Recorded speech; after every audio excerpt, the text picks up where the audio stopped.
Yo guys, what's up? Kumusta kayo dyan? Welcome back ulit sa channel ko. Kung bago ka pa lang dito sa channel, huwag kalimutan mag-like, mag-subscribe at pindutin na rin yung bell para updated ka sa bagong vlog natin dito sa Shanghai. So for today's guys, sobrang exciting na pupuntahan natin ngayon kasi pupunta tayo sa isa sa pinakasikat at pinakamalaking Starbucks sa buong mundo. Yes guys, nandito tayo ngayon sa Shanghai, China, at pupuntahan natin yung Starbucks Reserve Roastery Shanghai.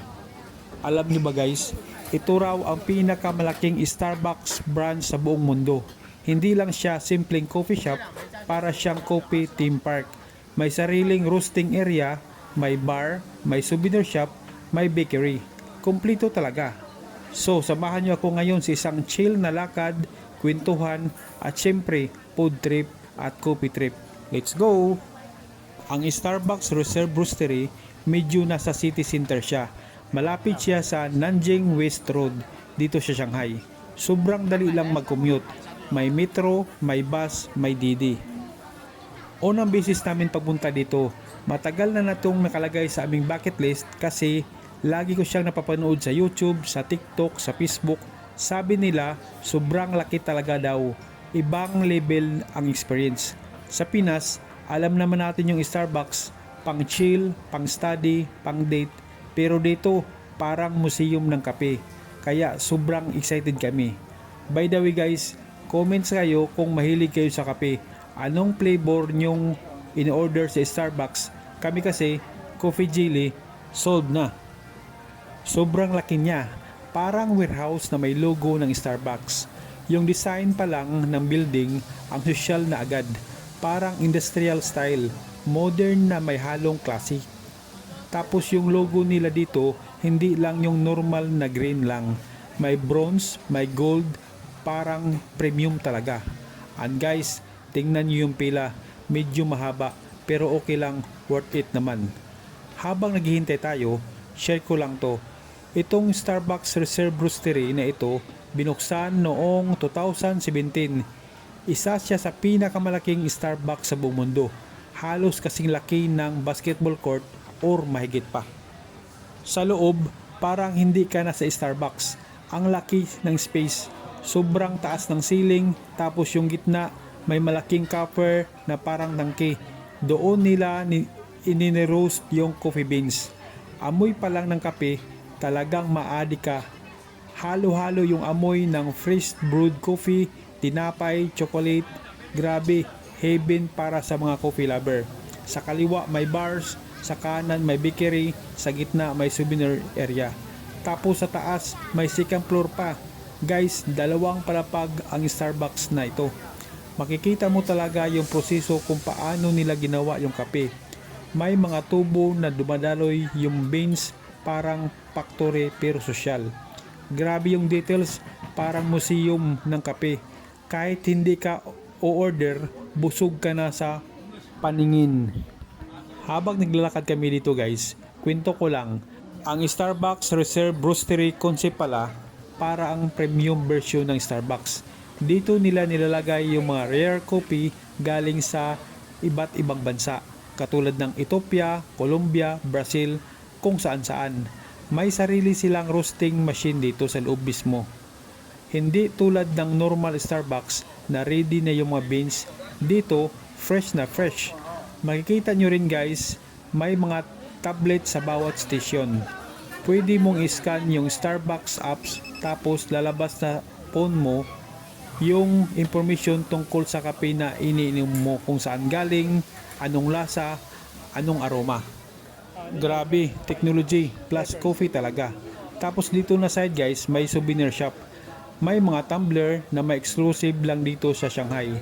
May mga mug, may nakasulat na Shanghai Reserve Roastery. Kung collector ka ng Starbucks item, mababaliw ka dito. Price, medyo mahal guys, hindi ko na itatanggi. Pero syempre, experience naman to. So ngayon, pupunta tayo sa counter para mag-order ng ating special drinks. Medyo mahaba-haba ang pila pero okay lang, mabilis naman yung service nila.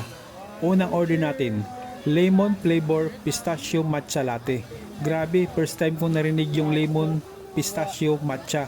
Parang ang daming nangyari sa isang baso. Tapos pangalawa, mint flavor chocolate matcha. Ito parang safe choice pero interesting pa rin dahil sa mint flavor. Dumating na yung drinks namin. Ito na yung flavored pistachio matcha latte. Tingnan nyo, ang ganda ng kulay, may green ng matcha, tapos may foam sa ibabaw, tapos may kunting yellow hint ng lemon. Amoy natin. Amoy ko agad yung matcha, tapos yung kunting citrus smell. Una mong malalasahan yung matcha, medyo earthy. Tapos biglang papasok yung pistachio na creamy at nutty. After that, sa dulo, may kunting asim ng lemon. Hindi siya overpowering, parang pang-refresh lang. Hindi lang siya pang traditional na panglasa, pero surprisingly masarap siya. Rating ko dito siguro mga 9 out of 10. Perfect siya kung gusto mong kakaiba at refreshing na matcha drink. So next naman, tikman natin yung mint flavor chocolate matcha. Tingnan nyo, parang classic matcha lang, pero may greenish mint sa ibabaw. Sign na may mint siya. Amoy pa lang chocolate na chocolate.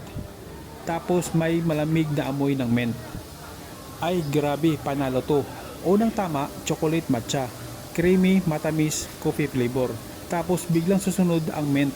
Malamig sa bibig, parang aftertaste ng toothpaste pero masosyal. Ang sarap, balance na balance. Hindi sobrang ang mint, hindi rin natatabunan yung chocolate. Kung mahilig ka sa mint chocolate ice cream, magugustuhan mo to. Ranking ko dito 9 out of 10. Ito ang i-recommend ko talaga kapag pumunta kayo dito. Guys, masasabi ko lang, hindi lang ito about pagkain at kape. Yung buong experience talaga ang binabayaran mo.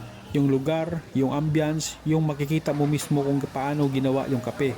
Perfect ito kung gusto mo lang mag-chill, magkipagkwentuhan, mag-date, o kahit mag-isa ka lang magmuni-muni. Iba talaga yung experience kapag nakakapag-travel ka.